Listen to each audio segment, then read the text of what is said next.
Naku, emotional spender ka ba? Ito yung ang response sa lahat ng bagay ay mag-shopping.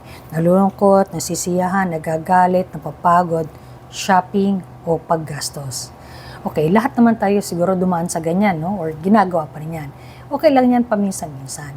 However, kung yan na lang lagi ang response mo sa lahat ng bagay, baka magkaproblema tayo dyan. Okay, mayroon akong dalawang uri ng emotional spending na napapansin.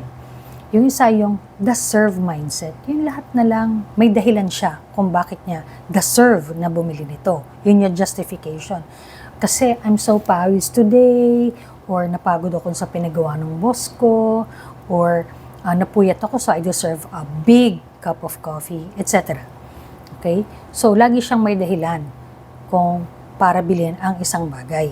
Okay. Pangalawa naman, yung tipong pag may nalaman ka na gusto ng partner mo o mahal mo sa buhay, you go out of your way to buy it. Kahit hindi naman hinihingi, hindi naman urgent, hindi naman emergency, you just go out of your way. And sometimes, we say na it's a way of showing love.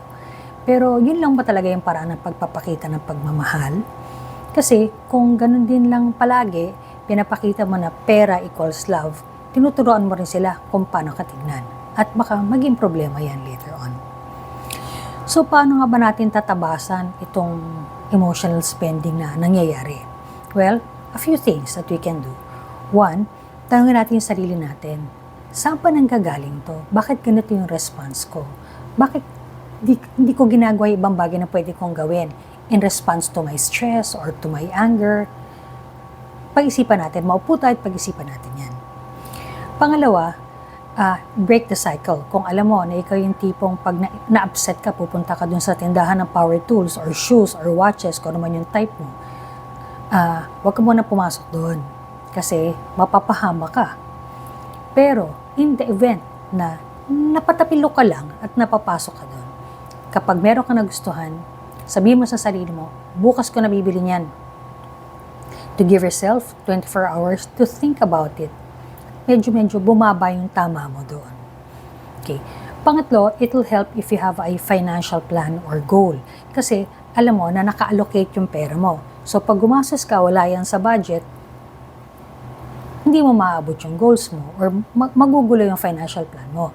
So kahit papano, it's a mindset that will help you control the money. Kumbaga. And finally, when going out, huwag ka magdala ng masyadong maraming pera. Kung ano yung gagawin mo doon, gusto lang yung pera mo para doon. O kaya, huwag ka magdadala ng credit card, huwag ka magdadala ng e-wallet, deactivate mo muna, etc. At higit sa lahat, huwag ka magdadala ng kaibigan. Bakit? Para alam mo na walang tutulong sa'yo kapag nagka-problema ka doon. Okay? Mag-iisa ka, lagot ka. Ang pera ay resource. Ito ay, let's admit it, it buys many things to make us happy. Pero kung hindi natin alam kung ano ba talaga ang kahulugan niyang happiness para sa atin, kahit anong i-add to cart mo, hindi ka sasaya.